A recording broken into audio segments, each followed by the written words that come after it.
Pinagpalang araw po sa inyong lahat mga ka-KB, lalong-lalo na po sa inyo kabanong. Itago niyo na lamang po ko sa pangalang Inigo. Isa po kong journalist. Ang kwentong ibabahagi ko sa inyo ay ang pinagsama-samang bersyon mula sa kwento ng mga miyembro ng angkan namin. Inayos ng maigi ang mga detalye, kinalap mula pa sa pinakamatandang kamag-anak namin ang mga mahalagang bahagi ng kwento. Kaya naman nabuo namin ang kwento ng aming ninuno, si Salik Imang, ang kauna-unahang antingero noong panahon ng Kastila. Simulan na po natin ang ating kwento. Sa hindi kilalang baryo sa Laguna, naninirahan ang unang henerasyon ng angkan namin. Kilala ang pamilya ni Lolo Salik sa pagiging matapang, palaban at walang inuurungan na kahit na sino. Ang kaso, noong December 30, 1896, nabulabog ang buong angkan namin sa balitang dumating. Ama! Ang Senyor Pepe!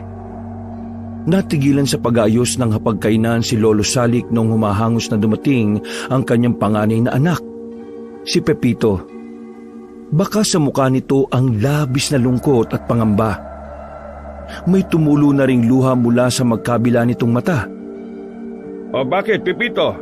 Ano nangyari sa senyor? Ama, hinatulan ng Senyor Pepe ng mga Kastila. Binaril siya sa Bagong Bayan. Tila gumuho ang mundo ng lahat ng kadugo namin na nakarinig sa sinabing yon ni Pepito. Nanginig ang ilan sa sobrang lungkot at takot. Kabanong, sa maniwala po kayo o sa hindi, ang angkan namin noon ay minsan ang nakadaupang palad si Jose Rizal. Nagagawi siya sa pansitan ni na Lolo Salik noon. At mula noon, naging malapit na siya sa puso ng angkan namin. Dahil sa mga payo nito kay Lolo Salik, nagkaroon ng matinong landas ang buhay niya. Naging isa si Lolo Salik sa masasabing mayaman sa lalawigan ng Laguna. 4 na beses lang na nakasama ni Lolo Salik si Pepe. Pagkatapos noon ay hindi na muli silang nagkita. Nalaman na lang ni Lolo Salik na nakakulong na pala ang pambansang bayani. Pepito, hindi ka nais-nais na magbibiro ka ng ganyan na. Kaarawan pa naman ngayon ng kapatid mo. Ama, hindi po ako nagbibiro. Ang mga sinasabi ko ay totoong nangyari. Kaninang 7 ng umaga, kitang-kita ng aking 2 mata ang pagbagsak ng senyor sa lupa. Binaril siya, Ama. Mangiyak-ngiyak si Pepito nung tanghaling yon. Tila nanlambot naman si Lolo Salik nang mapagtanto na totoo nga ang sinasabi ni Pepito. Nagsimula na ring mag-iyakan ng iba pang anak ni Lolo Salik. Ganon din ang mga pinsan ni Pepito. Kahit na naniniwala na si Lolo kay Pepito, gusto pa rin niyang makita si Jose Rizal. Dakong 1:00 ng tanghali, kasama si Pepito at ang iba pa nilang mga kalugar, tumungo sila sa Bagong Bayan. 5:00 na ng hapon na makarating sila roon. Pero sa kasamaang palad, wala na ang pakay nila roon. Pero nakita nila ang naiwang dugo sa lupa. Nabase kay Pepito, dugo daw yon ni Pepe. Dito ko mismo nakita na binaril ang senyor. Nakapila sa likuran niya yung mga may hawak ng baril. May kalayuan ako sa kanila dahil nakatago lamang ako noon eh. Pero nang lumapit ako, narinig ko na 4 sa mga bumaril sa senyor ay mga Pilipino rin. At bakit naman sila papayag na barilin ng isang Pepe? Dahil sa likuran nila ay may mga Kastila rin. May mga hawak na baril at nakatutok pa sa kanila yun. Bumuntong hininga na lamang si Lolo Salik. Napapailing at pilit pinipigilang maiyak. Sa kaliwang banda, nakita nila ang isang aso na pamilyar sa kanila. Nakaupo lamang yun sa gilid habang nakatingala sa langit. Nagsalubong ang kilay ni Lolo Salik. Naalala nila bigla ang kwento ni Pepe na meron daw itong alagang aso. At ang pangalan daw nito ay Usman. Usman? Vergüenza? Hindi. Bata pa ang senyor nung magkaroon siya ng asong gano'n ang pangalan. Ama, kailangan na nating umalis. Nandiyan na mga Kastila. Napalingon pa ulit si Lolo Salik sa kinilalagyan ng aso. Pero mahiwagang nawala na roon ang aso na hinala niyang aso ni Rizal. Nakalis naman sila sa bagong bayan ng ligtas. Walang nakakita sa kanila kahit isang Kastila. At dahil masyadong delikado kung magpapakalat-kalat sila sa daan, naisipan ni Lolo Salik na sa gubat sila dadaan. Matatagalan sila makabalik ng Laguna dahil maglalakad lang sila. Pahirapan din kasi ang makasakay noon ng kalesa. Bukod kasi sa istrikto ang mga Kastila, baka paghinalaan pa silang kalaban dahil marami-rami sila. Namayapa man ang senyor, pero mananatili sila sa puso nating lahat. Kayo, mga kadugo ko, hanggat nabubuhay tayo, lagi nating itatatak sa ating isipan na wala tayong ibang gagawin kundi ipagtanggol ang ating bayan. Naiintindihan niyo ba ako? Sabay-sabay na tumango ang mga yon. Ama, hindi naman sa ako ay naduduwag. Subalit, magagawa kaya natin na tapatan ang puwersa ng Kastila? Gayong tayo ay mga antingero lamang? Pepito, anak, hindi mo dapat tinitingnan sa mababang paraan ang pagiging antingero.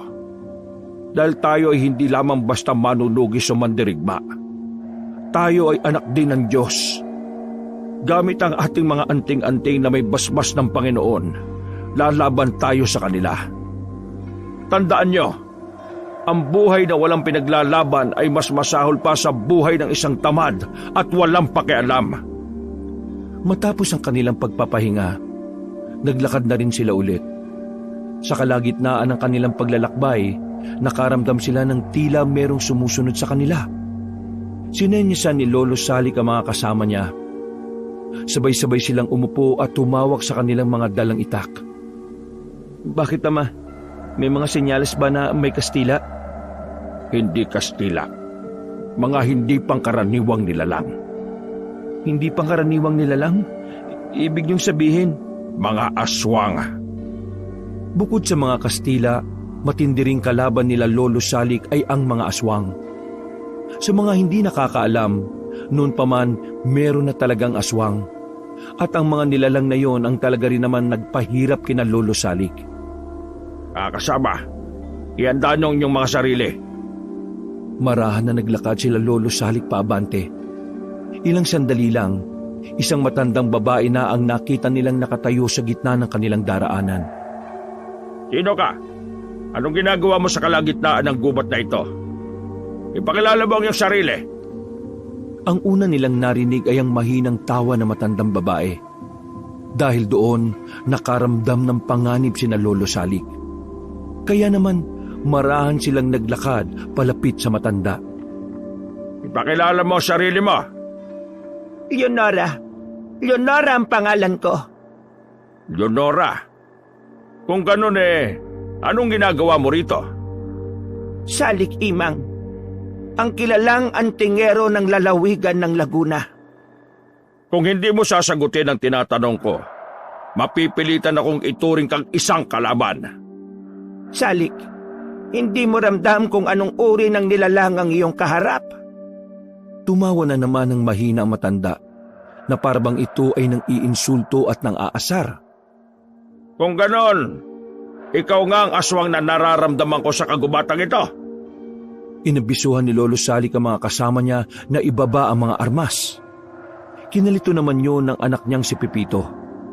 Dahil kung tutuusin, papaslangin nila ang matandang yon dahil mortal din nilang mga kalaban ang mga aswang. Ano ang iyong pakay? Nabalitaan ko ang nangyari sa senyor. Lubang nakakalungkot ang sinapit niya. Kung tinanggap lamang niya ang aking alok, may pag-asa pa siyang masilayan ng liwan at kinabukasan. Ano ang iyong sinasabi? Nakausap ko ang senyor bago siya dalhin sa bagong bayan. Sinubukan ko siyang tulungan para humaba pa ang kanyang buhay. Ngunit sa kasamaang palad, tumanggi siya nang malaman niya na ako ay isang aswang. Ako ay labis na nanghihinayang. Dahil yang gawlang naman ang makakasalba sa kanya nung mga sandaling yon. Lapastangan! Anong karapatan mong ialok sa senyor ang pagiging jablon niyong mga aswang? Salik, alam mo at alam ko rin na iisa lamang ang ating hangarin. Yun ay ang mapalaya sa mga Kastila sa ating bayan. Kung sasailalim kayo sa aming pamamalakad, mas malaki ang ating pag-asa na may panalo ang laban. Magpayanggaw kayo at makakamit nyo ang kakaibang lakas at bilis na makakatalo sa mga Kastila.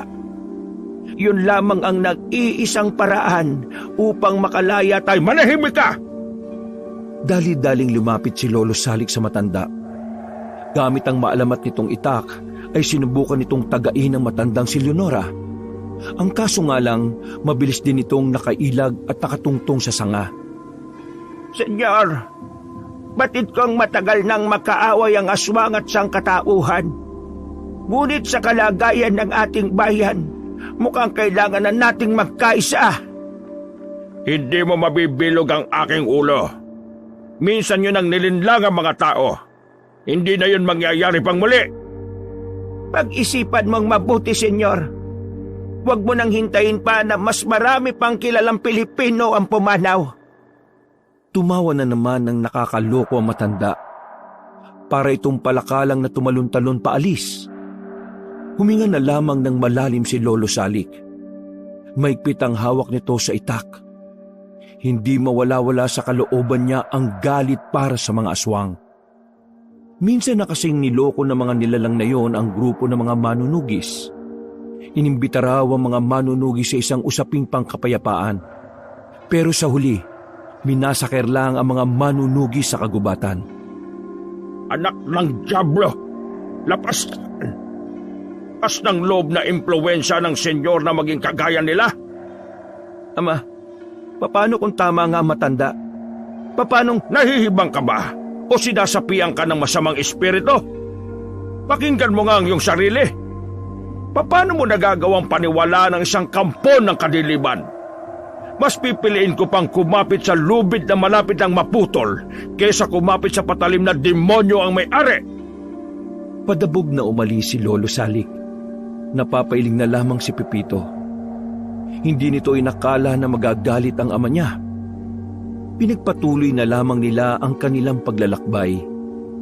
Sa awa naman ng Diyos, nakabalik sila ng Laguna nang walang nakakasalubong na Kastila.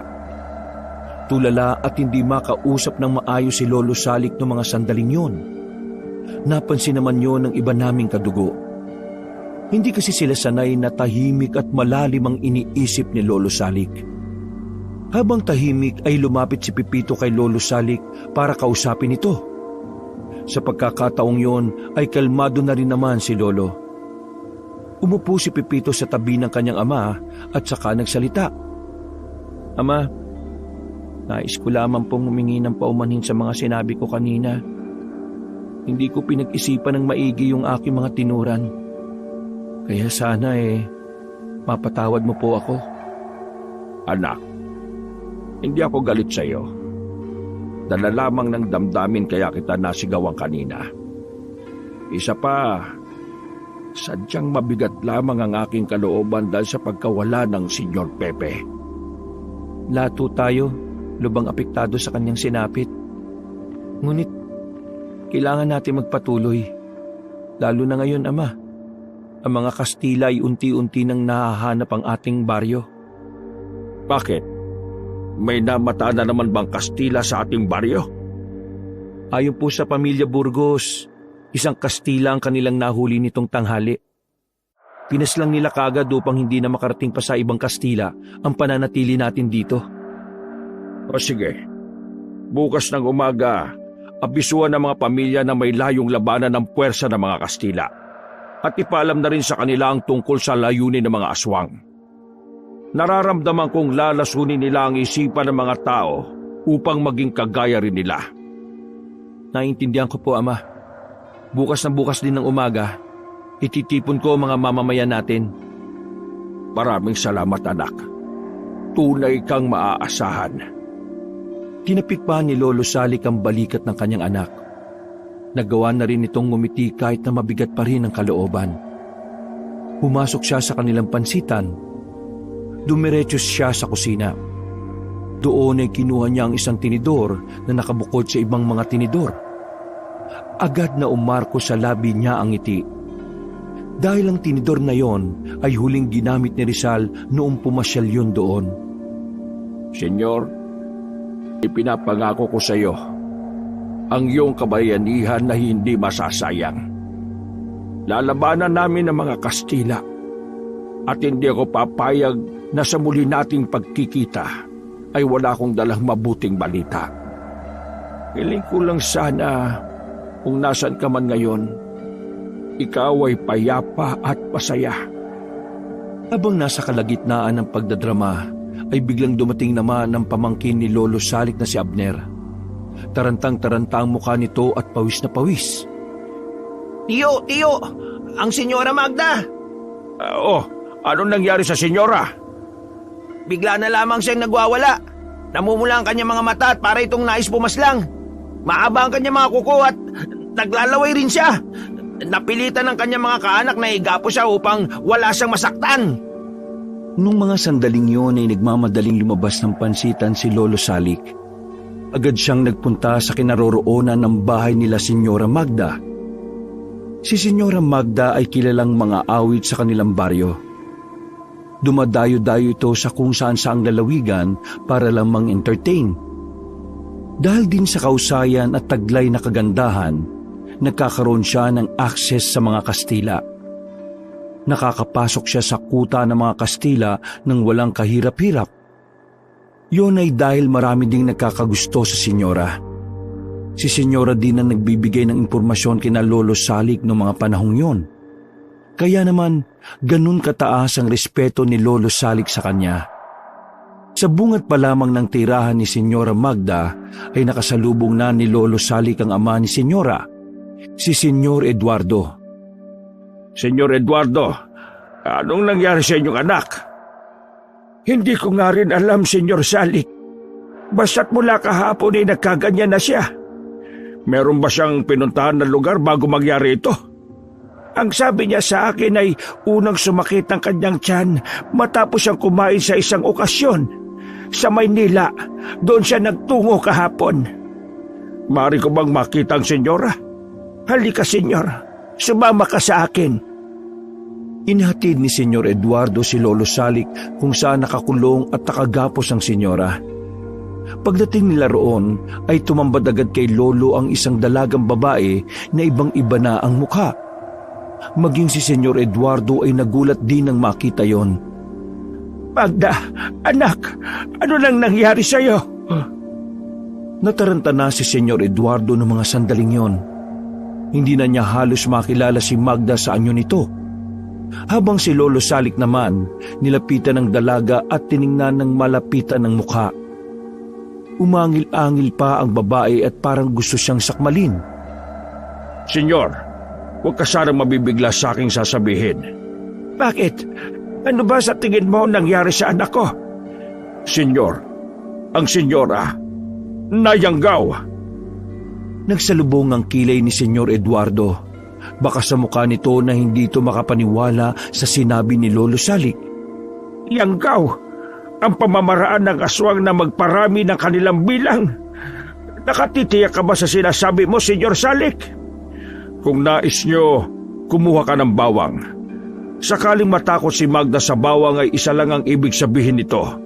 Siya nga ay nayanggaw ng mga aswang. Sandaling umalis si Senyor Eduardo. Nang bumalik ito ay may daladala na itong isang supot ng bawang. Hindi pa nilalabas ni Senyor Eduardo ang bawang ay parang natataranta na agad ng dalaga.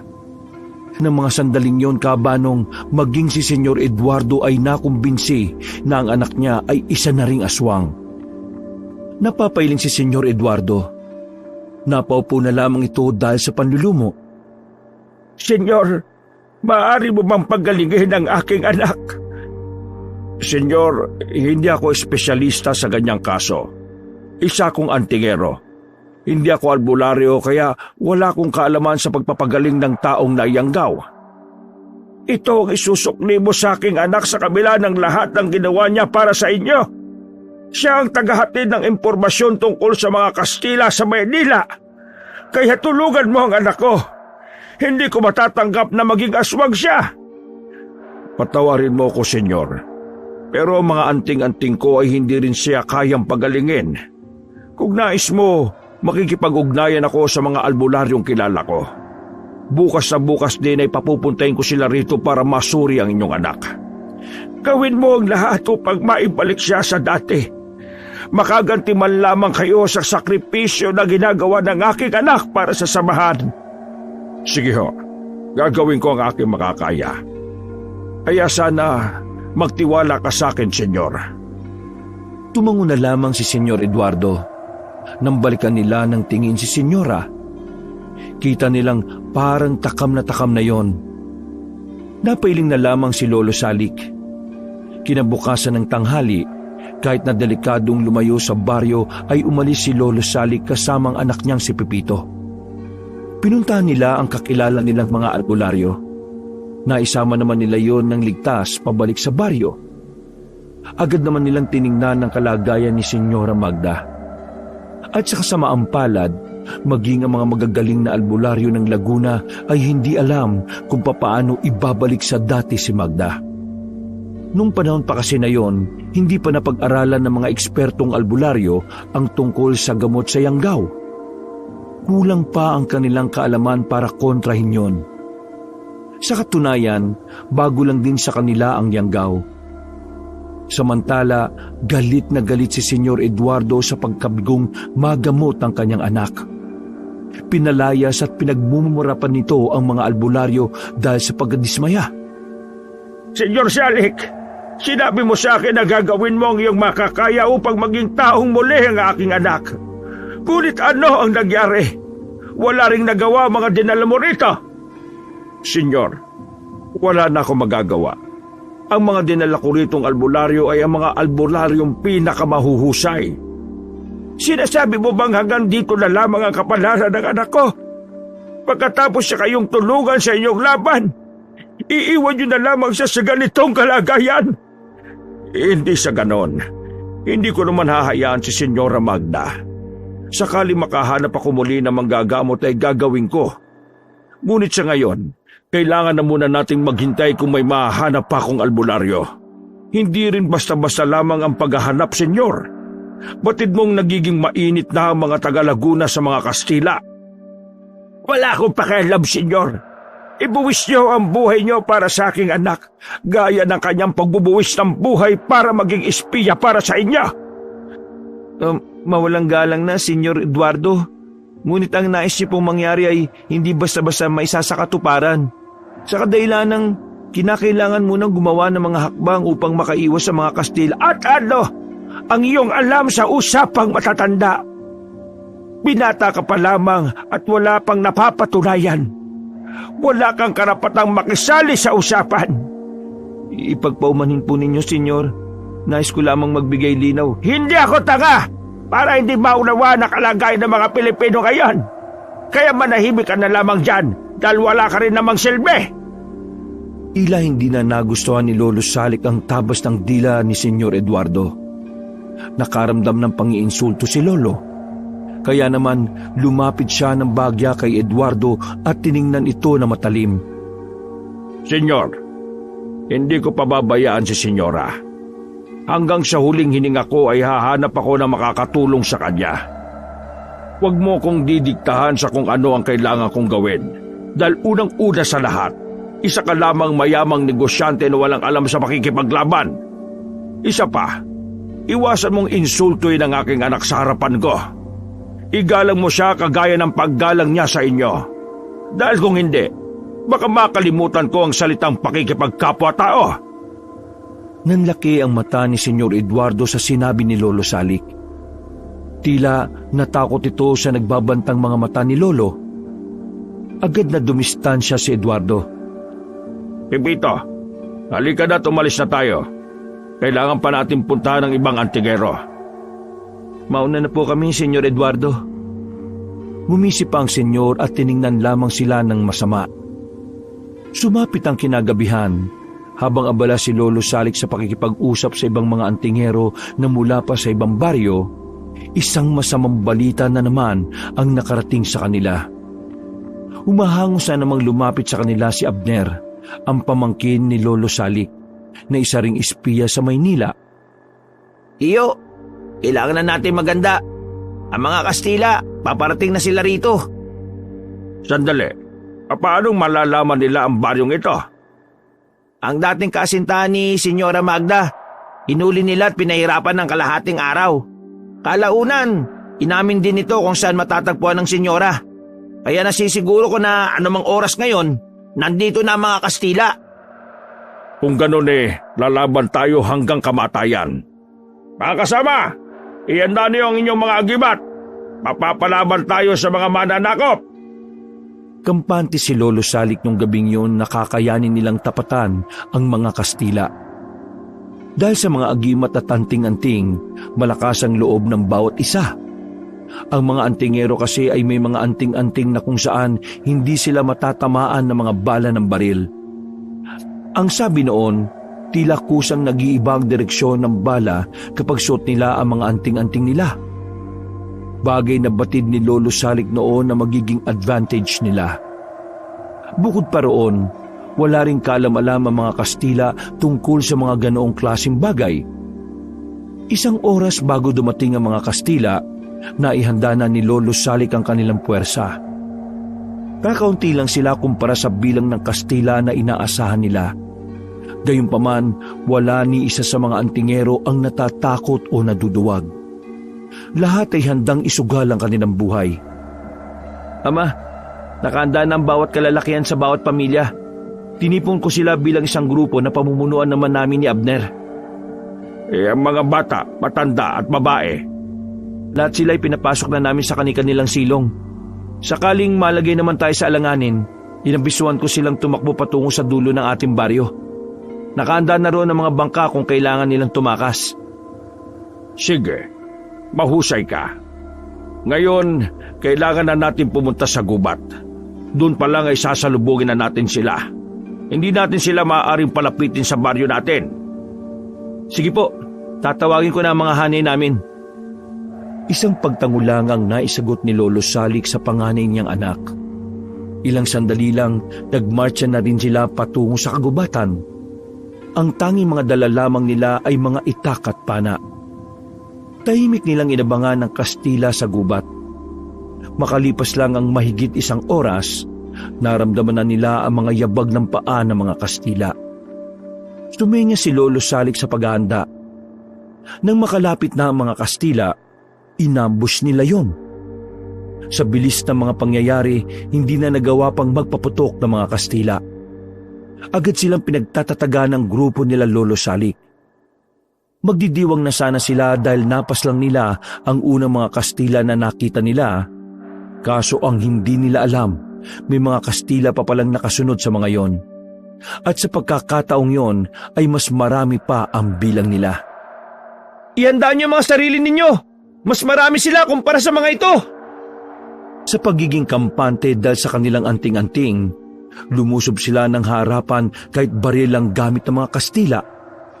Sa hindi inaasahang pangyayari, tinamaan ng mga antingero ng mga bala.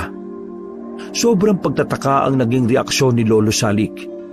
Hindi siya makapaniwala na peke ang mga anting-anting na binili nila sa isang albularyo. Nilinlang tayo ni Tasyo! Atras! Atras muna mga kasama! Sugutan ng mga kasama nila nang hinahin nila ito pabalik. Pinagbababadal sila ng mga Kastila hanggang sa tuluyan na silang napalibutan ng mga yon. Dumating na sa puntong kinailangan na nilang bitiwan ang kanilang mga sandata. Dahil kung hindi, sabay-sabay silang mamamatay sa mga sandaling yon. Senyor, ano nangyari? Bakit hindi gumagana ang mga anting-anting? Napatigil ang pagsasalita nito nang bigla itong barilin ng Kastila. Labis na kinabigla ni Lolo Salik ang nangyari. Gusto niyang pumalag sa mga pagkakataong yon, pero malalagay naman sa alanganin ng mga kasama niya. Merong tinatanong sa kanila ang mga Kastila. Pero dahil kakaunti lang ang alam ni Lolo Salik sa wikang Espanyol, hindi niya maintindihan ang mga yon. Ang naiintindihan niya lang doon ay ang salitang Amerikano. Kahit maslagin nyo kami ngayon, mananatili kaming tapat sa bayang Sinilangan. Magtatapos din ang inyong kasamaan at magwawagi ang mga Pilipino laban sa inyo. Tinutukan na ng Kastila ng baril si Lolo Salik. Noong mga sandaling yon, Kabanong, buong akala nila Lolo ay katapusan na nilang lahat. Pero nagulat na lamang sila sa mga sumunod na nangyari. Bigla na lamang may humablot sa isang Kastila at dinala sa madilim na parte. Naalarma ang isang Kastila at pinagbababaril nila ang direksyon na yon. Pero sa mga sumunod pang mga eksena, unti-unti silang pinaslang ng isang nilalang na hindi nila matukoy kung ano. Ama, ano pong nangyayari? May isang nilalang na tumutulong sa atin. Napadapa na lamang sila Lolo Salik habang sinasaksihan ang isa-isang pagkamatay ng mga Kastila. Wala pang 5 minuto ay naubos na rin ang mga yon. Sa puntong yon ay sabay-sabay na bumangon sila Lolo Salik. Takang-taka sila kung sino ang nilalang na pumaslang sa mga Kastila ng walang kahirap-hirap. Kung sino ka man, ipakita mo ang iyong sarili at magpakilala. Sabi mo sa amin kung isa ka bang kalaban o kakampi. Maya-maya pa, nakita na lamang nila ang isang babae sa gilid. Tinutukan nila yon ng lampara at doon ay nakilala na nila ang babaeng aswang, si Senyora Magda. Senyora Magda, ikaw na ba yan? Wala silang natanggap na tugon mula sa babae. Nakatingin lang ito sa kanila na parang hindi sila nakikilala. Nang makita ni Senyora Magda na nagtaas ng mga sandata sila Pipito at Abner, saka na ito tumalon paakyat sa puno at tumalis. Matapos ang labanan ay agad silang bumalik sa kanilang baryo. Inasikaso ng ilang kababaihan ng mga antingerong sugatan. Wala namang namatay sa kanila, pero marami naman ang nagalusan dahil sa peking anting-anting na nabili nila sa peking albularyo. Samantala, sa parehong gabi ay nagpatawag ng pagpupulong si Lolo Salik. Kasama sa pagpupulong na yun ay ang mga mayayamang pamilya. Yun ay dahil gustong humingi ng tulong ni Lolo Salik sa pinansyal. Nang sa ganon ay makakuha pa sila ng mga lehitimong mandirigma na kayang gumamit ng mga baril. Pero taliwas sa inaasahan niya ang magiging takbo ng pag-uusap. Ano naman ang magiging batayan namin upang magtiwala kami sa iyo, Senyor Salik? Kita mo naman ang nangyari. Nagtiwala ka sa peking albularyo. Bumili ka ng peking anting-anting. Nalagay sa panganib ang buhay ng mga residenteng sumama sa laban. Tingin mo ba magbibitaw kami ng salapi gayong palpak at sablay ang iyong mga ginagawang taktika? Ang pagiging palyado ng ginawa kong taktika ay isa lamang normal na pagkakamali. Noong mga sandaling kausap ko si Tasyo, ay tunay na anting-anting ang mga pinakita niya sa akin. Huwag ka nang magdahilan, senyor. Nangyari na ang nangyari.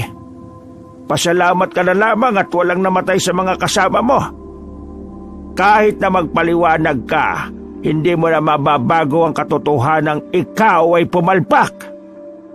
Ngunit, mas marami pa rin nagawang tama ang aking ama kumpara sa pagkakamali. Marami pa rin siyang napagtagumpayan na laban kontra Kastila. Hindi naman yata tama na isang pagkakamali lamang ay mawawalan kaagad kayo ng tiwala. Isa pa, hindi naman natin inaasahan na matutuntun tayo ng mga Kastila rito eh.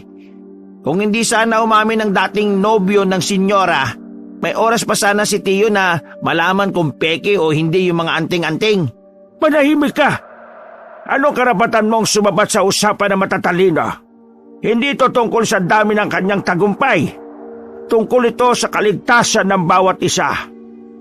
Senyor Salik, batid mo na isang pagkakamali lamang ay maaaring mapahamak ang maraming tao. Alam ko na naiintindihan mo ang sinasabi ko. Masisisi mo ba kaming magtiwala sa iyo ulit kung gumagawa ka ng mga desisyon na hindi pulido? Mawalang galang na, Senyor Eduardo. Ngunit bakit tila yata mainit ang dugo mo sa aking ama? Tila ba lahat na lang ng kanyang mungkahi mula kanina labis-labis ang inyong pagtutol?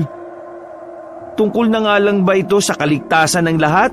O maaring tungkol na rin ito sa personal mong hinanakit sa aking ama? Isa ka Panginoon, ibaba mo ang tinig mo! Hinampas ni Lolo Salik ng malakas ang lamesa. Dahilan para matahimik ang lahat, maging ang mga nagbubulong-bulungan. Ayusin mo ang tabas ng dila mo, Senyor Eduardo. Hindi basta-basta mga tao lamang ang kaharap ninyo ngayon. Kami ang nagsisilbing tagapagtanggol ng baryong ito. Sinusugal namin ang buhay namin laban sa mga Kastila, mga aswang at kung ano-ano pang nilalang. Kaya wala kang karapatan na sigaw-sigawan kami rito. Kung meron kang naiisip na paraan maliban sa pagkuha ng mga tao sa norte, sabihin mo sa amin, sige, mag-ambag ka gamit ang iyong utak. Nanahimik ang mga lider ng bawat pamilya na naroon. Lahat ng iyon ay mataas ang paggalang kay Lolo Salik, kaya wala ni isa ang bumabangga sa kanya. Meron akong naisip na paraan. Tsaka kung hindi na tayo kakayanin ng mga Kastila kung ito ang ating gagawin. Sige, sabihin mo, handa ko makinig.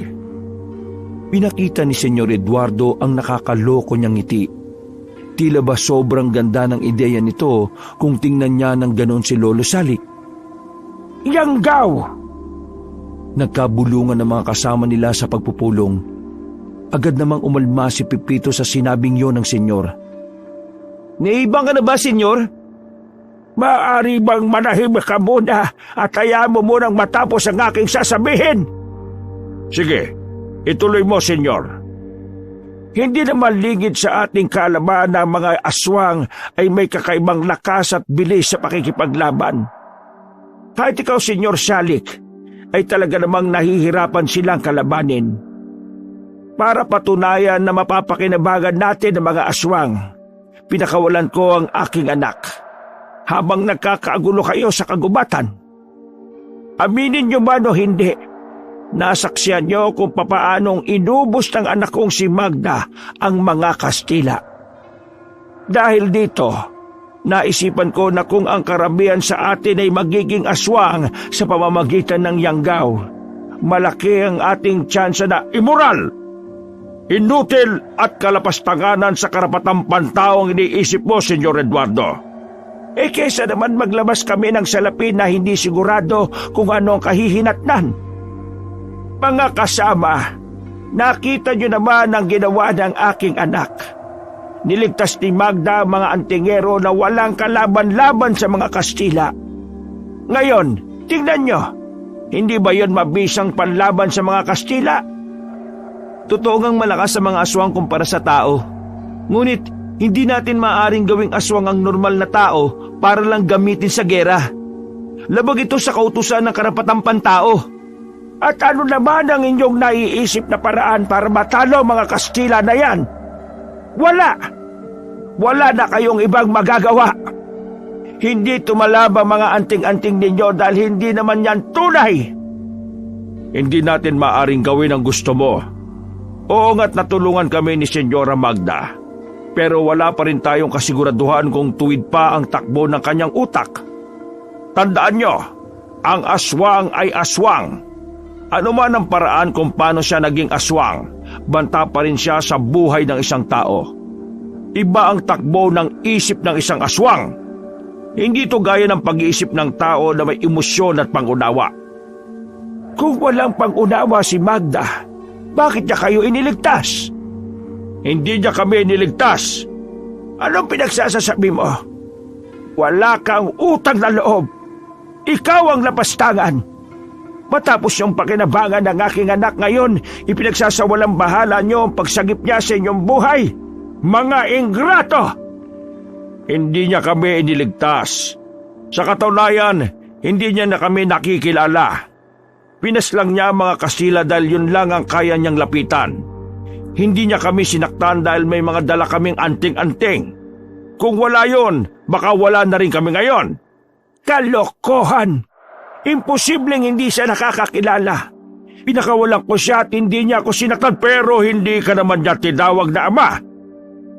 Biglang natameme si Senyor Eduardo sa sinabing yon ni Lolo Salik. Tila ba nasampal ito ng katotohanan? Pero ganun pa man, hindi pa rin ito nagpapapigil. Tinuloy pa rin ito ang gusto nitong mangyari. Yanggaw lang ang paraan para matalo mga Kastila.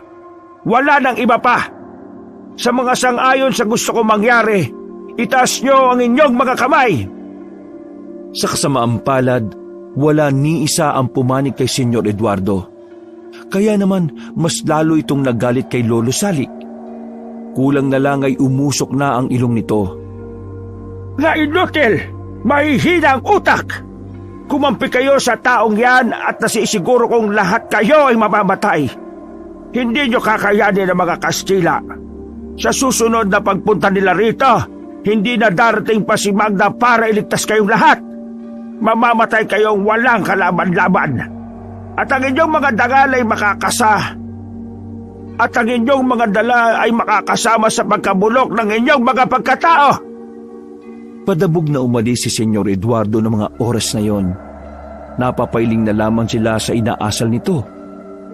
Natapos ang kanilang pagpupulong nang nakapanig ang lahat kay Lolo Salik. Kahit papaano, may tiwala pa rin sa kanya ang mga tao.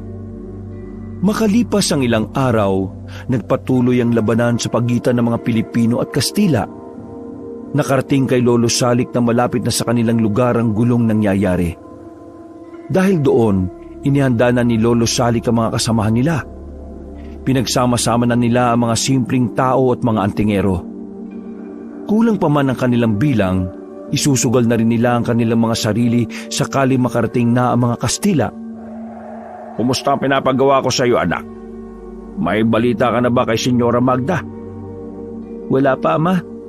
Ilang gabi na rin kami naglilibot sa gubat, pero hindi na namin siya makita. Si Senyor Eduardo, ano ang kanyang ginagawa nito mga nakaraang araw? Madalas siyang umaalis ng kanilang tirahan Palagay ko nagpupunta siya sa bahay aliwan gabi-gabi. Umuwi kasi siyang lasing na lasing. O sige, bantay-bantayan mo lamang ang taong yun, ha? Malakas ang kutob ko na meron siyang binabalak na hindi maganda. Opo, masusunod po, Ama. Natigil ang kanilang pag-uusap nang makarinig na sila ng malalakas na putok mula sa kagubatan. Nakita na lamang nila si Abner na tumatakbo palapit sa kanila. Iyo! Pinsan! Mga Kastila! Pinaslang ang mga kasama natin sa gubat! Nandito na ang mga Kastila! Bahagyang nataranta si Lolo Salik noong mga sandaling yon. Pepito, tipunin mo ang ating mga kasama. Kukunin ko lamang ang anting-anting ko sa gilid ng ilog. Opo, masusunod po, Ama. Dala-dala ang itak ay nagtungo si Lolo Salik sa sikreto niyang bahay sa gilid ng ilog. Doon niya itinatago ang malalakas niyang anting-anting, sa kung saan kayang-kaya nitong makapantay ng malalakas na uri ng aswang. Ang kaso nga lang, pagdating niya sa ilog, nakita na niyang merong mga aswang na nag-aabang doon. Hindi pa siya nakakalapit, hinarang na siya ng mga nilalang na yon. Isang matanda ang nangunguna sa mga aswang na yon. Kilala nila ang boses nito. Hindi maaring magkamali si Lolo Salik. Ang matandang kausap niya noon ay walang iba kundi si Leonora, ang pinuno ng mga aswang. Magandang gabi sa iyo, Senyor. Pinapalibutan na si Lolo Salik ng mga aswang, kaya naman mas sumigpit ang pagkakahawak niya sa itak. Umalis na kayo sa daraanan ko. Wala akong oras para sa inyo mga aswang kayo. Paparating na ang mga Espanyol. Kailangan ko sila kalabanin. Senyor, bakit ba kasi ayaw niyong pumayag sa paraan na naiisip ni Senyor Eduardo? Kilala mo si Senyor Eduardo? Pumayag ka na kasi. Ito na lamang ang natitirang paraan para matalo natin ang mga Kastila. Para sa bayan ang gagawin natin. Kaya, bakit hindi ka na lang makisa? Hindi ako inutil para paniwalaan ang gusto mo. Alam kong may ibang binabalak ang mga aswang kaya nais siyang mayanggaw ang mga tao. Matitiis mo bang mamatay na lamang ang mga kasamaan mo nang walang kalaban-laban? Kung sila ay magiging aswang, maiiwasan mo ang kanilang tiyak na kamatayan. Malalabanan natin ang mga dayuhan at magkakaroon tayo ng pag-asa na mabawing muli ang buong bansa. Bago mangyari ang gusto ninyo, kailangan niyo muna akong paslangin. Tunay nga ang sinasabi ni Senyor Eduardo. Matigas ang iyong ulo.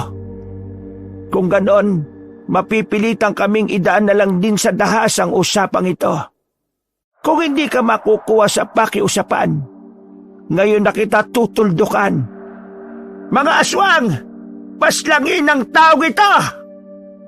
Kahit may hinang anting-anting lang ang daladala ni Lolo Salik sa mga oras na yon, hindi niya inatrasahan ng mga aswang. Inatake siya ng mga aswang pero dahil sa kagalingan ni Lolo Salik sa pakikipaglaban, ni isa sa mga yon ay hindi makatama sa kanya. Masyado nyo yata ako binamaliit eh. Nakakalimutan nyo na yata na ako ang nag-iisang antingerong senyor na pumaslang sa inyong Panginoon.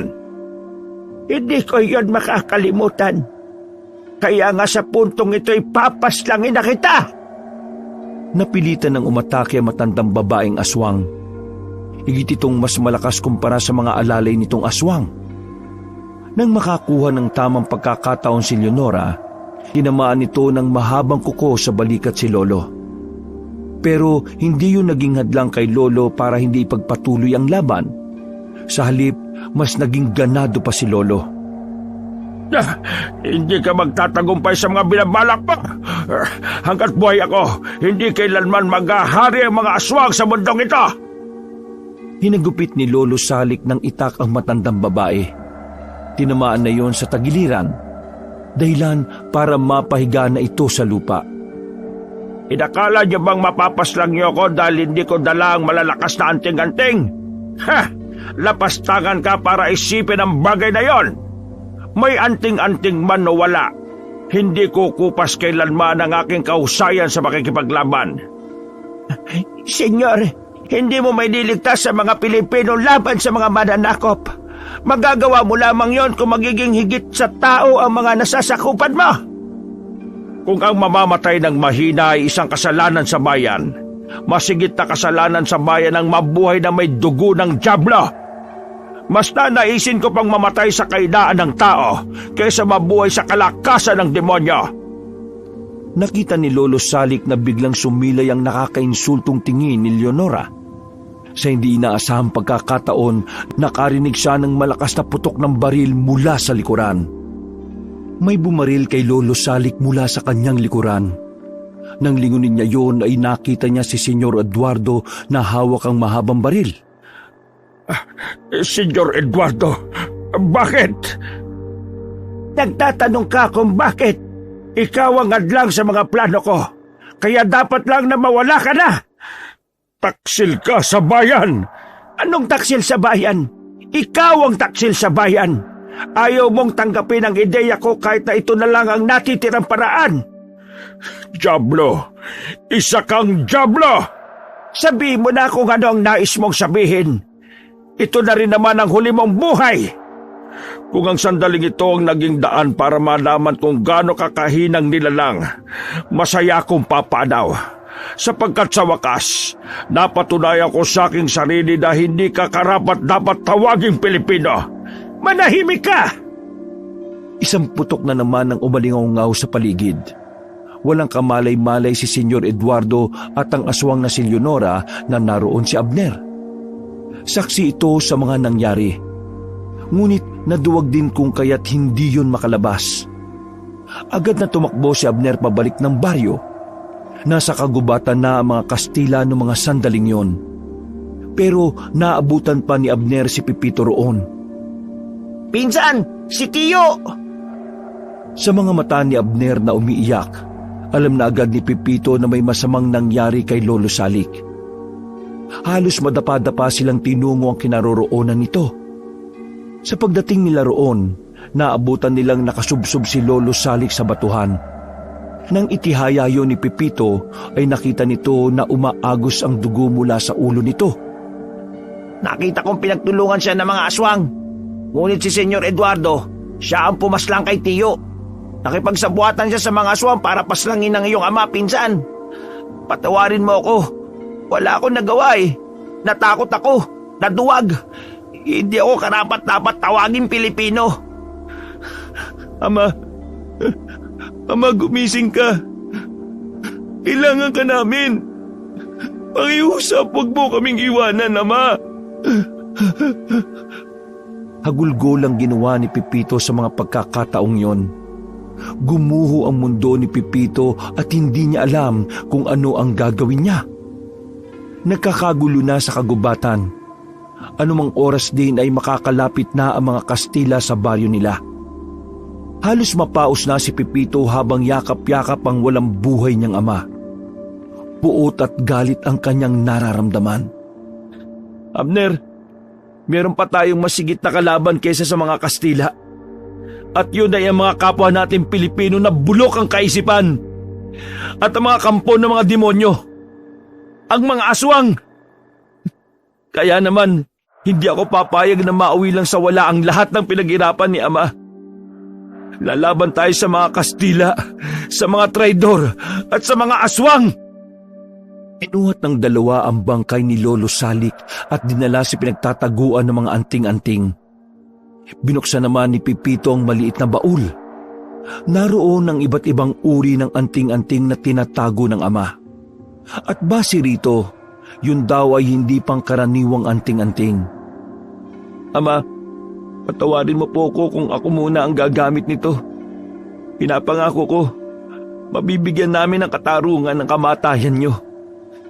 Mapapalaya namin ang buong Laguna at mauubos namin ang mga aswang. Lumingon ng may matapang na mata si Pepito sa kanyang pinsan. Abner, ayoko na muling makarinig pa ng sinisisi mo ang iyong sarili. Gusto kong maging taas noo pa rin tayo kahit wala na si Ama. Naiintindihan mo ba ako? Oo, pinsan. Naiintindihan kita. Pero ano na ang gagawin natin?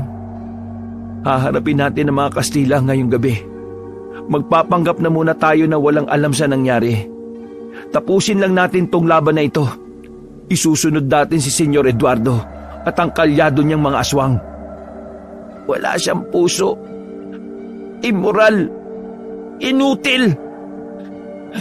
Paano niya nasisikmuran na makipag-ugnayan sa mga nilalang na pumaslang sa mga dati nating kasamahan? Huwag ka mag-alala. Ipapatikim natin sa Senyor ang lasa ng impyerno. Kaya ihanda mo ang iyong sarili. Magiging madugo ang laban natin, Abner. Bumalik ang dalawa sa labanan sa kagubatan. Pero pagdating nila roon, tapos na ang kaguluhan. Naabutan nila si Senyor Eduardo na kasama ang mga aswang. Pinagpapapas lang nila ang mga Kastila ng walang kahirap-hirap. Gaya ng napag-usapan, hindi nagpalata si Pepito at Abner na meron na silang alam. Kunwari lang silang namamangha sa pagkapanalo nila Senyor Eduardo. Lumapit sa kanila ang senyor ng may mayabang na ngiti. Ano? Nakita niyo naman kung paano namin pinaslang ang mga dayuang ito, ano? Nasaan si Senyor Salik? May nagawa ba siya? Wala! Ako at ang mga kaalyado kong aswang ang nakatalo sa mga Kastila. Isa lamang itong patunay na epektibo ang aking mongkahi. Hindi na nagsalita pa si Pepito. Pero kabanong sa kaloob-looban ni Pepito ay para na siyang dinudurog. Hirap na hirap siyang harapin ang taong pumaslang sa kanyang ama. Mga kasama, napagtanto ko lamang na hindi naman pala masamang maging biktima ng yanggaw. Ang aking anak nayanggaw siya. Ngunit nagamit niya laban sa mga Kastila ang kanyang pagiging aswang. Kaya kayong lahat, bakit hindi nala kayo umanib sa akin? Ang mga kasama kong aswang na nandito ay handa silang makipagtulungan sa atin upang may pagtanggol ang ating bayan. Wala na tayong aasahan kay Senyor Salik. Napatay na siya ng mga Kastila kanina lamang. Nang marinig yun ng mga residente ay bulong-bulungan ang agad na umandar. Hindi makapaniwala ang mga ito. Kilala kasi nila si Lolo Salik bilang isang matinik na antingero. Kahit hindi nito nailaga ng bala, kayang-kaya nitong makipagsabayan sa mga Kastila. Huwag kayong mag-alala. Kayang-kaya naman kayong ibalik sa pagiging tao. Magiging aswang lamang kayo habang nandito pa sa bansa mga dayuhan. Senyora, sabihin mo nga sa kanila na madali lamang para sa iyo na gamutin ang nayanggaw na tao. Ako ang lumikha at nagpauso ng yanggaw. Kaya alam ko kung papaano rin ito aalisin sa katawan ng tao. Kung makikipagtulungan kayo sa amin, matatalo natin ang mga Kastila. Maililigtas natin ang mga pamilya natin. Kaya naman, kung sino ang gustong pakiisa, itaas lamang ang kamay. Lahat ng papayag, kinabukasan ng gabi ay sisimulan na ang pangyayanggaw. Bulong-bulungan na naman ang maririnig sa buong baryo. Tila marami pa rin talaga ang nag-aalangan. May mga naghahanap pa rin kay Lolo Salik. Kahit sinabi na ni Eduardo na wala na si Lolo. Tahimik kayo, mga inutil! Kung ayaw ninyo, bahala kayo sa buhay ninyo. Hayaan nyo na lamang naapin kayo ng mga Kastila. Senyor Eduardo, hayaan na muna natin silang magnilay-nilay. Bukas ng umaga ay babalik kami rito. Lahat ng nais makiisa, tumungo lamang sa tahanan ni Senyor Eduardo. Nagpaalam na rin ang mga aswang. Mabibilis na nagtalunan yon patungo sa kagubatan. Samantala, lumapit kay Pepito at Abner ang senyor na si Eduardo. Tingin pa lang nito ay nakakainsulto na. Ayong dalawa, hindi ba kayo makikisa sa layunin ko? Wala namang problema sa akin kung nais yung matulad kay Senyor Salik. Hindi ko kayo hahadlangan. Dahil mas marami pang tao rito sa bayan ang higit na may silbi kaysa sa inyo. Inangga pa sila ni Eduardo. Umalis na rin ito habang tumatawa-tawa pa. Noong gabing yon, hindi magawang magdiwang ni Pepito at Abner kahit na nanalo sila sa laban. Nalulungkot pa rin sila sa pagkawala ng kilalang antingero na si Lolo Salik. Kinaumagahan, nailibing na rin ng maayos ang bangkay ni Lolo Salik. Walang may pakialam sa pagkamatay niya dahil halos lahat na ng mga residente gusto nang maging kabilang sa grupo ni Eduardo. Sa madaling sabi, handa silang magpayanggaw para lamang tapatan ng mga Kastila. Ang tanging natitira na lamang na hindi sang-ayon sa gusto ni Senyor Eduardo ay ang buong angkan namin. Pinsan, nagtipon-tipon na sila sa tahanan ni Senyor Eduardo. Anong gagawin natin? Hayaan mo sila. Abisuhan na lang natin ang mga kadugo natin na hanggat maaari, lisanin na ang baryo bago ang gabi. Gamitin na ang lahat ng yaman upang makaiwas sa mga magiging aswang. Hindi tayo nakatitiyak na hindi nila sasaktan ang mga kaanak natin. Magiging aswang na sila, kaya hindi na rin natin sila kakampi. Bang si Pepito naman ay pinagmamasdan pa rin ang pinaglilibingan ni Lolo Salik. Ama, pinapangako ko sa inyo, gagawin ko ang lahat para maipanalo ang laban na ito. Mabilis na lumipas sa mga sandali. Napalikas na nila Pepito ang mga kaangkan namin. Mabuti na lang din, walang nakakahalata sa kanila noon. Abalang-abala kasi si Senyor Eduardo sa ginagawa nila. Ang tanging natira na lamang na nasa baryo nila ay si Pepito at Abner. Sumapit ang gabi. Habang nasa ilog si Pepito at Abner ay naririnig na nila ang mga malalakas na hiyaw ng mga aswang. Sinyalis lang yun na tuluyan ng dumadami ang mga nilalang na yon. Abner, maganda ka. Lahat ng makikita nating aswang, papaslangin natin. Kahit mga kalugar natin? Hindi na natin sila kakampi. Isa pa, wala na rin naman sila sa katinuan eh.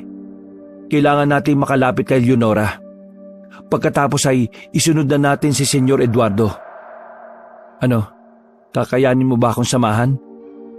Kakayanin ko. Nais kong bumawi kay Tiyo. Isusugal ko ang aking buhay para sa kanyang karangalan at dangal. Maingat na naglakad ang dalawa pabalik ng kanilang baryo.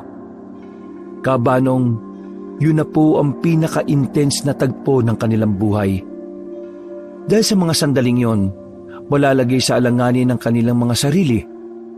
Tumigil si Pepito at Abner sa di kalayuan sa bahay ni Senyor Eduardo. Kita niya roon ang senyor na nakikipag-usap kay Leonora. Hindi sila pwedeng lumabas doon ng basta-basta. Sa dami ng mga residenteng ginawang aswang, mahihirapan silang labanan ng mga yon. Huwag ka mag-alala, Abner. Gamit ko ang anting-anting ni Ama. Hindi kita hahayaan. Akin na, pairam ako ng pana mo. Nilagyan ni Pepito ng palaso ang pana ni Abner. Tinusok niya yon sa direksyon kung saan naroon si Leonora. Pagbitaw niya ng palaso, hindi niya inaasahang malakas pala ang pakiramdam ng matandang aswang. Agad itong nakailag at napatingin sa kanilang pinagtataguan. Ay kalaban! Nagmamadaling umalis ang dalawa. Hindi sila maaaring pumalag sa loob ng baryo dahil tsak na mamamatay sila. Isa pa, nakikinamdam pa si Pepito sa anting-anting ng kanyang ama. Habang papalayo sa hindi inaasahang pagkakataon ay hinarang na sila ng ibang aswang na nasa gubat. Magkadikit na ang likod nilang dalawa. Anumang oras ay pwede na silang mamatay. Pero buti na lang biglang nakisama ang anting-anting. Naramdaman ni Pepito na tila ba binibigyan sila ng kakaibang lakas ng suot niyang kwintas. Nakakaroon siya ng kakaibang tapang at linaw ng kaisipan. Wala siyang maramdamang takot. Matinding focus ang nararamdaman niya. Pinsan, ito na yon. Ang alin? Ang mga aswang? Tama ka, ito na nga yun. Hindi. Ibig ko sabihin, ang mga anting-anting ni Ama, kinikilala na ako. Magsasalita pa sana si Abner nang biglang lumundag ang isang aswang sa harapan nila. Paghataw ni Pepito ng espada, agad na nangisay ang aswang nang bumagsak ito sa lapag. Hindi pa nakontento ang mga aswang. Sabay-sabay na silang lumusob sa dalawa. Pero sa taglay na kagalingan ni Pepito at sa tulong na rin ng mahiwagang anting-anting, hindi sila magawang dampian ng mga nilalang na yon. Bagay na naging alarma pa sa mga aswang. Lumapit pa kayo at nang kayo'y mauna na sa impyerno. Pinsan, grabe, pinahanga mo ko. Huwag ka na munang maging masaya. Nagsisimula pa lamang tayo. Aatake pa sana ulit ang mga aswang nang biglang may nagdatingan ng mga Kastila. Pinagbababaril ng mga Kastila mga yon. Ang dalawa naman ay mabilis na nagtago sa gilid. Abner, napapagitnaan tayo. Maging handa ka. Nang makita nilang may papalapit ng Kastila sa kanilang kinalalagyan, mabilis nila yung inatake. Hindi na nakapagpaputok ang mga yon nang mabilis itong pinagtatatagan ni Pepito at Abner. Pero napatigil si Pepito nang biglang may isang Kastila ang tumutok ng baril sa kanya. Hindi nila maunawaan ang sinasabi ng Kastila. Pero base sa taas ng boses ng Kastila, parang sinasabi nito na ibaba ang kanilang mga sandata. Sinunod naman nilang dalawa yon. Ngunit nagulat na lamang sila nang biglang iputok ng Kastila ang nakatutok na baril. Pero nanlaki ang mga mata ng Kastila nang hindi tamaan si Pepito. Ilang beses pa nitong pinagbababaril si Pepito pero wala talagang tumatama. Nang si Abner na ang babarilin ng Kastila, ay dali-daling dinampot ni Pepito ang espada. Tinaga niya ang Kastila sa kamay. Naputol ang kamay nito at saka naman hinataw ni Pepito sa lieg. Totoo nga, hindi ako tatablan ng bala gamit ang mga anting-anting na ito. Ibig sabihin lamang nito, kakayanin ko ang mga Kastila kahit ako na lang mag-isa. Pero hindi mo kakayanin mag-isa ang mga aswang, kaya hindi pa rin kita iiwanan. Hindi pa natapos ang kanilang laban. Dahil sa pagdami ng mga Kastila na papasok ng baryo, dumami na rin ang aswang na nasa kagubatan. Nasa kalagitnaan na sila ng mga naglalabang dalawang panig. Ginawa nila ang kanilang makakaya para makaalis doon. Nakarating sila sa kalsada na kung saan naroon din pala ang ibang mga Kastila. Lalapitan sana ni Pepito at Abner ang mga yon, pero dumating bigla ang mga aswang. Naroon din si Leonora at si Senyor Eduardo. Pinagpapapas lang nila Leonora ang mga Kastila. Kagaya ng mga naunang eksena, parang binasakir lang nila ang mga dayuhan. Lalabas na sana sila para sila naman ang kumalaban kina Leonora, pero napahinto sila sa kanilang nakita. Bigla na lamang binalibag ng matandang si Leonora si Senyor Eduardo. Ano ibig sabihin nito, Senyora? Hindi mo pa ba nauunawaan ng aking ginawa? Ibig sabihin lang nito ay wala ka ng pakinabang sa akin. Ngunit sabi mo sa akin ay tatalunin natin ang mga Kastila. At naniwala ka naman. Sa tingin mo ba, pararamihin ko ang bilang ng mga aswang kung isusugal ko lamang din ito sa gera? Sandali, sinasabi mo bang ginamit lang kita para magparami? Wala akong layunin na kalabanin ng mga Kastila. Isang malaking kahangalan kung gagawin ko yon. Dahil una sa lahat, matatalo at matatalo rin nila ang mga aswang kung marami sa kanila ang makakaharap namin. Nais ko lamang palawakin ang angkan ng mga aswang. Nang sa ganon, kapag dumating na ang panahon na tumigil na ang kaguluhan, kami naman ang maghahari sa bayang ito. Lapastangan! Paano mo nagawang linlangin ng isang senyor na katulad ka? Wala kang utang na loob! Yan ang malaking pagkakaiba niyo ni Senyor Salik. Siya ay hindi basta-basta malilinlang ng aswang. Samantalang ikaw, inutil ka! Anong gagawin niyo sa akin? Paumanhin, senyor. Ngunit dito na nagwawakas ang iyong kahangalan. Papaslangin na sana ni Leonora si Senyor Eduardo nang biglang lumitaw si Pepito. Natigil ang kamatayan ng senyor at natuon kay Pepito ang atensyon nila. Nakakaawa ka, Senyor Eduardo. Pinaslang mo ang pinakamahusay na antingero ng Laguna para lamang maging isang tanga at mangmang. Lubang nakakasuka ka. Ngunit dahil isa akong Pilipino, hahayaan muna kitang mabuhay. Pepito! At saan ka naman kumuha ng iyong tapang para humarap sa akin? Sa aking ama. Sa aking ama na inyong pinaslang. Pagbabayaran niyo ngayong gabi ang ginawa niyo sa kanya. Hindi mo bang itigil mo ang pagsasalita ng ganyan? Hindi kasi ako nakakaramdam ng takot. Tumawa ng malakas si Leonora. Pero tumigil agad ito nang makitang tumakbo na papalapit si Pepito. Humarang naman agad ang mga alagad nitong aswang.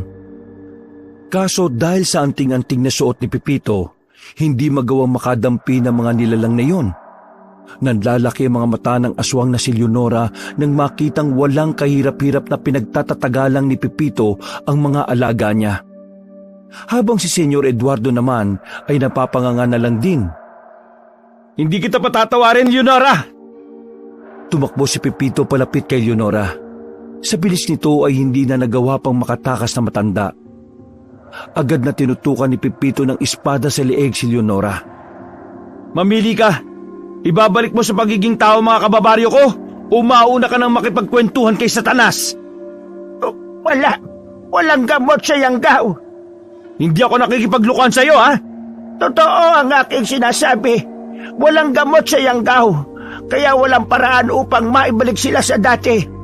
Habang buhay na silang magiging aswang at kampo ng kadiliman. Nilinlang ko lamang si Senyor Eduardo. Tila nagdilim ang paningin ni Pepito ng mga sandaling yon. Bigla na lamang niyang tinaga si Leonora. Pero dahil nakailag ito, braso lamang ang naputol sa matanda at hindi ang leeg. Mabilis na tumalon sa taas ng puno si Leonora. Naiwan pa ang putol nitong braso na gumagalaw-galaw pa. Tinusok din naman yon ni Pepito.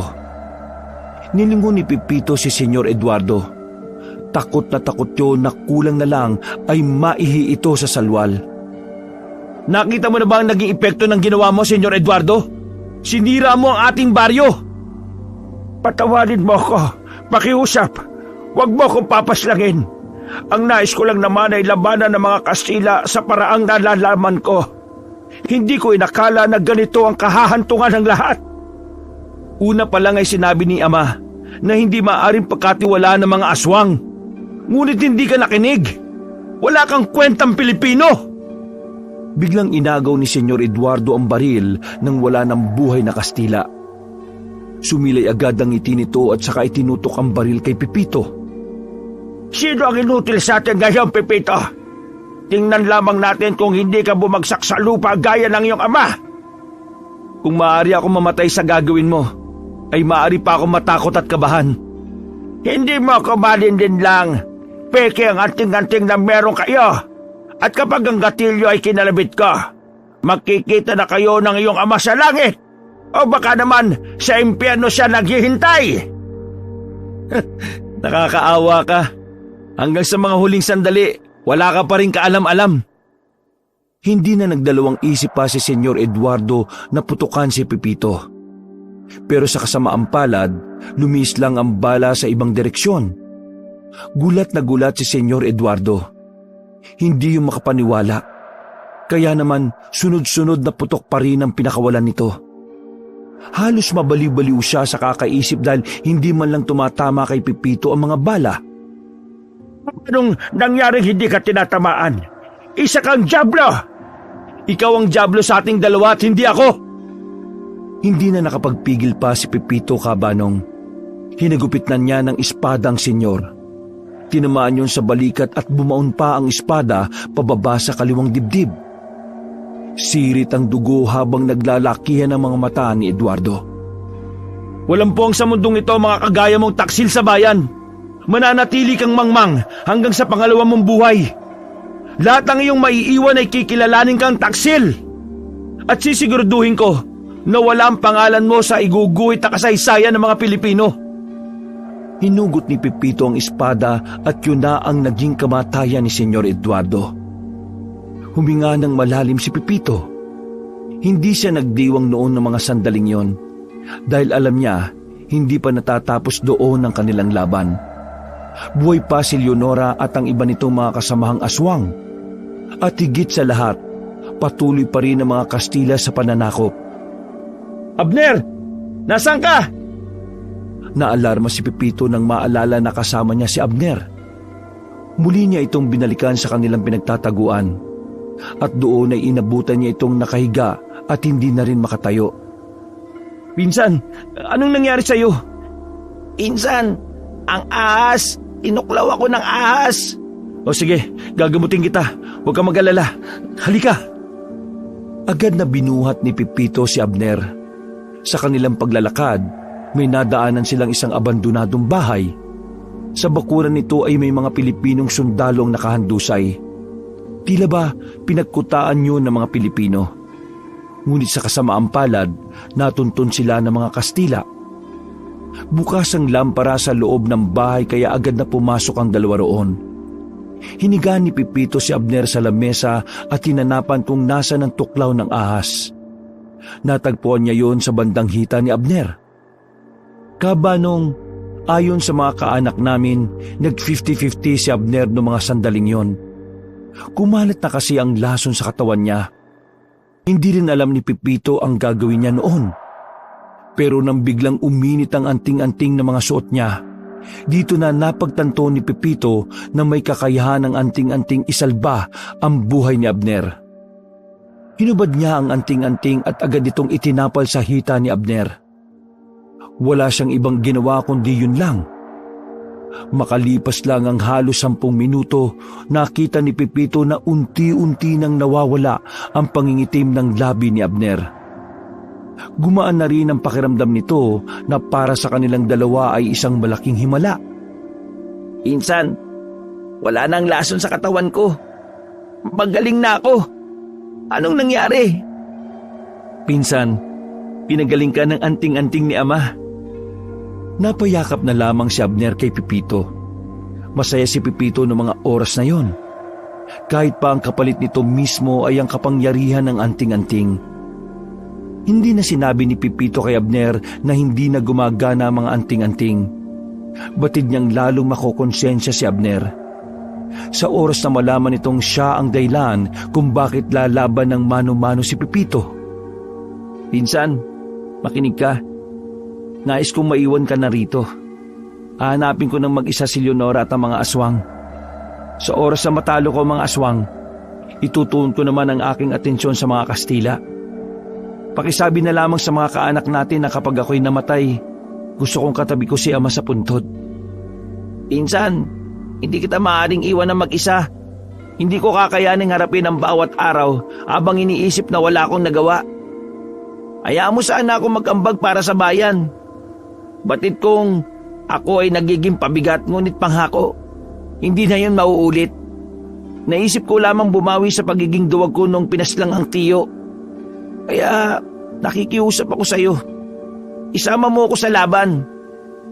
Ngunit pinsan, akala mo ba hindi ko alam? Batid kong wala nang bisang anting-anting dahil ginamit mo yon para isalba ang aking buhay. Sa iyong palagay, magkakaroon ba ng dangal ang buhay kong ito? Kung haayaan lamang kitang lumaban kahit batid kong alanganin ka sa laban? Hindi ko nais maramdaman na ako'y isang mahina at makasarili. Pero, Abner, Isa akong Pilipino. Nais kong patunayan sa mga aswang at Kastila na kaya kong makipagsabayan sa gera. Na kaya kong ibuwis ang aking buhay para sa inang bayan. Kaya pakiusap, pinsan. Isama mo ko. Mas ikamamatay ko kung mabubuhay nga ako pero hindi ako lumaban sa mga Kastila at mga aswang. napabuntong hininga na lamang si Pepito. Nakaramdam siya ng awa kay Abner. Kaya kahit alam nitong hindi na magiging madali sa kanila ang lahat, pumayag na lang din siya sa gusto ng pinsan niya. Kabanong sa puntong ito, magiging alanganin na ang kalagayan nilang dalawa. At nagsimula ang kalbaryo ng kanilang buhay nang bumalik si Leonora. May mga kalaban! Mga aswang! Pepito, gumawa ka ng isang malaking pagkakamali. Akala mo yata hindi ko naramdaman na wala ka ng gamit na anting-anting. Nagmamadaling lumabas ng bahay na yon si Pepito at Abner. Nasa bakuran si Leonora. Putol ang braso nito pero nagagawa pa rin makatindig. Isa kang ngangal kung iniisip mong umaasa lamang ako sa anting-anting. Hindi mo ba itatanong kung mahusay din ba ako makipaglaban gaya ng aking ama? Para saan ang tanong kung hindi naman mahalaga para sa akin ang iyong sagot? Dahil ngayon, papaslangin na kita! Lumundag na mataas ang aswang na si Leonora. Lumapag ito sa likuran ni Pepito. Kinalmot nito ng mahabang kuko si Pepito, naging dahilan para mapalod ito. Mabuti na lang nagawang tagain ni Abner si Leonora. Mga kasama, paslangin niyo ang pakialamerong Ginoon na ito! Sabay-sabay na lumusob ang mga aswang. Pero buong tapang na sinalag ni Abner ang lahat ng kanilang pag-atake.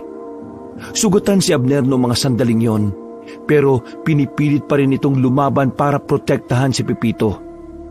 Nang marami na itong galos, napaupo na lang din ito sa tabi ni Pepito. Tama na, pinsan. Hindi maaari. Kaya ko ba, pinsan? Hinawakan na ni Pepito ang kamay ni Abner. Gumiti ito ng malapad at sinabing, Mamamatay tayo ng may dangal, karangalan at pagmamahal sa bayan. Kagaya ni Senyor Pepe, sikapin mong tumingala sa kalangitan sa oras na tayo ay bumagsak na sa kalupaan. Pinsan, paubanhin mga Ginoo, ngunit ito na ang katapusan ninyo bilang antingero. Lumapit si Leonora sa dalawa, pero ang dinakma nito sa lieg ay si Pepito. Kala mo'y magtatagumpay ka dahil lamang inalisan mo ko ng isang braso? Hindi braso ang inalis ko sa inyo, senyorang aswang. Anong sinasabi mo? Hindi braso ang kailangan mo. Utak ang iyong kailangan. Biglang dumukot si Pepito sa likuran nito.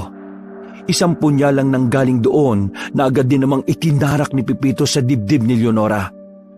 Nabigla ang mga kasama nitong aswang. Tila nagkaroon muli ng takot kay Pepito ang mga yon. Utak ang kailangan ng mga aswang dahil hindi kayo nagkaroon ng likas na katalinuhan. Nalagutan agad ng hininga ang pinuno ng mga aswang. Naupo naman si Pepito sa tabi ni Abner na sugatan din.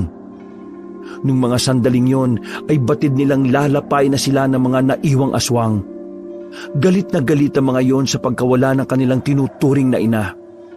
Kaya naman napangiti na lamang ang magpinsan dahil ang akala nila yun na talaga ang kanilang katapusan. Ngunit bago sila mawalan ng malay, dumating ang ilang miyembro ng angkan namin para sagipin sila. Napatila nila ang mga aswang at nabitbit palayo roon si Pepito at Abner. Kabanong nakaligtas silang dalawa mula sa kamay ng mga aswang at Kastila.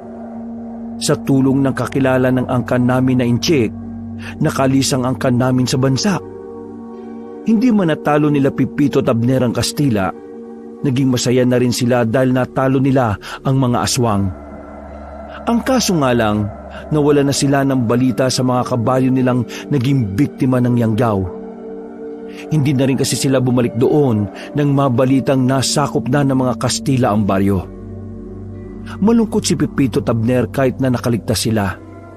Pero kalaunan, natanggap na rin nila ang katotohanan na hanggang doon lang talaga ang kaya nilang gawin sa panahon na yon. Aminado naman silang malalakas talaga ang mga Kastila. Ganun pa man, hindi naman nauwi sa wala ang kanilang ipinaglaban. Dahil nagawa naman nilang patayin ang aswang na may masamang balak sa buong bayan. Sa ngayon, Kabanong, patuloy pa rin naming sinasabuhay ang kabayanihan ni Lolo Salik, Lolo Pipito at Lolo Abner. Ganon din ang mga sinauna naming kamag-anak na nagligtas sa kanila. Sa bawat henerasyon, sinalin-salin ang pagbibigay pugay sa kanilang nagawa. Hindi man sila naisulat sa kasaysayan, ngunit ang mahalaga na lamang sa angkan namin ngayon ay lumaban din sila para sa kalayaan ng Pilipinas. Maraming salamat sa kabayanihan nyo, mga lolo ko. Ang astig nyo! Kalaban nyo na Kastila, kalaban nyo pa yung aswang. Wow! Para akong tanga nun, Kabanong, habang nakatingin sa larawan nila na nakadikit sa sala namin. Noong mga sandaling yon, pinangarap ko rin na sana balang araw magawa ko ring maipagtanggol ang Pilipinas laban sa mga dayuhan at laban sa mga aswang na kampo ng kadiliman. Hanggang dito na lamang, Kabanong. Maraming salamat sa inyo at pinagpalang araw sa inyong lahat. Wakas. Hello mga ka-KB, mga kabangers, ito na naman po ang inyong Kabanong na muli na naman pong nakikiusap sa inyo. Actually, di ba nga sabi ko nga sa inyo, gusto po namin na patuloy na magbigay sa inyo ng kasiyahan sa pamamagitan ng pagbibigay ng mga magagandang kwento na mga horror, mga kwentong aswang, no? May iba ho nagre-request kung pwede daw mga 4 times, 5 times po daw ako maglapag ng mga kwento. Siyempre, medyo hindi po natin kakayanin yon. Kaya ang ginawa po namin para patuloy po kayong may napapakinggan habang kayo po nagtatrabaho o nasa tindahan o nasa mga kanya-kanyang bahay, no? Kami po ay nag-i-endorse ng mga bago natin mga ka-team, yung mga kasama natin sa Team KB. And siguro po kung natatandaan nyo, tayo po ay nag-endorse nung nakaraan si Miss Lily. Yung ating Miss Lily Tagalog Horror Stories, no? Pero ang nangyari po doon, nagkaroon po ng problema yung kanyang channel. Nabug ho siya. So kahit po na mag-upload po tayo doon, madalas kahit po kayo ay nakasubscribe, hindi po kayo nanonotify. Hindi po namin alam kung bakit nagkaganon. Yun nga, sabi nga daw ay nabug ho. Kumbaga nagkaroon ng virus, parang ganon. So ngayon, nag-create po kami ng panibagong channel, Miss Lily Tales of Horror. Yun po ang ating bagong channel ni Miss Lily. So yung mga gusto pong magkaroon po ng panibagong channel na pakikinggan ng magandang channel, ito po inyo po sanang masubscribe. Okay, at siyempre po makapag-comment kayo at makapag-like. So sino po ba si Miss Lily? So siya po ay ang maganda ho nito, dubber po ito, nakasama ko rin po sa dubbing at siya po ay director. At grabe po, napakadami po nitong project. So siguro po magbabanggit ako ng ilan at baka kilala nyo po, alam nyo po o nasubaybayan nyo, napanood nyo po sa TV ang mga palabas na isa po siya sa mga nagboses, no? So doon po sa Dragon Ball Z, kung familiar kayo kay Bulma na character, siya po ang nagboses noon. Sa Dragon Ball GT, siya naman po si Pan. Okay, and kung kayo po nanood ng One Piece, siya po si Usopp. Sa Doraemon naman, siya naman si Shizuka, at sa Slam Dunk, nagboses rin po siya doon, no? Isa sa mga nagboses kay Marimar. O, di ba? Kilala niyo yung Marimar. Oh! Yun, isa po siya sa nagboses doon. Sa Paloma, siya po si Paloma, yung nagbida sa Paloma. Sa Cassandra, siya rin po ang bida doon. Sa Esmeralda, siya rin po nagbida. Preciosa, nakasali rin siya sa Korean na Atric Cat. Okay? Siya po si Goblin sumali rin siya, kasali rin siya sa Heartstrings. Ayan. And My Girlfriend is a Gumiho. Yan po yung mga nakasali siya. And syempre sa Birth of a Beauty, kasali rin siya dyan. Angel's Revenge, Temptation of Wife, sa My ID is Gangnam Beauty. Yan po yung mga kasali siya o nagboses siya or karamihan po doon ay siya po ang bida. Kaya kung mapapansin niyo po yung boses niya pag nagnanarrate siya at siya pagka may mga dramatization, talagang bibidahin ang kanyang boses, no? Kaya sana po pagkatapos po nitong pakinggan itong ating kabanong na story, sana po ay magtuloy po kayo sa kanyang channel. Nandito po sa description o doon sa ating comment, no, ipipin po natin yung kanya pong link, yung bagong link po ng kanyang bagong channel. So asahan po namin ang inyong suporta, malupitang suporta. Maraming salamat po. God bless you all.